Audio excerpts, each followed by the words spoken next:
மக்கள் வணக்கம். கடலூர் மாவட்டம் வடலூரில் வள்ளலார் நிறுவிய சக்தி ஞான சபைக்கு சொந்தமான இடத்தை சர்வதேச மையம் என்ற பெயரில் ஆக்கிரமிக்கும் பணியை திமுக துவங்கியிருக்கிறது. உடனே நிறுத்த வேண்டும் என்று தமிழக பாஜக தலைவர் அண்ணாமலை அவர்கள் கூறியுள்ளார். வள்ளலாரின் ஆன்மீக பணிகளுக்காக மக்கள் தானமாக வழங்கிய நிலத்தில் 150 ஆண்டுகளுக்கு மேலாக அனைவரின் பசி தீர்க்கும் மேன்மையான பணி நடப்பதோடு லட்சக்கணக்கான பக்தர்கள் தைப்பூச தினத்தன்று ஜோதி தரிசனம் பெற்று வருகின்றனர்.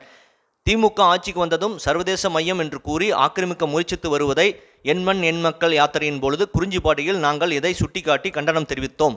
அரசுக்கு பல ஆயிரம் ஏக்கர் இருக்கும் பொழுது விவசாய நிலங்களின் அழித்து சிப்காட் பூங்கா அமைப்பது, சத்தியஞான சபைக்கு சொந்தமான இடத்தில் மையம் அமைப்பது என திமுக அரசின் செயல்பாடுகள் அனைத்தும் சந்தேகத்துக்குரியதாகவே இருக்கின்றன. மக்கள் மற்றும் பக்தர்களின் விருப்பத்துக்கு எதிராக சத்தியஞான சபை ஆக்கிரமிக்கும் முயற்சிகளை திமுக அரசு உடனே நிறுத்திக் கொள்ள வேண்டும் என்று அண்ணாமலை அவர்கள் கண்டனம் தெரிவித்துள்ளார்.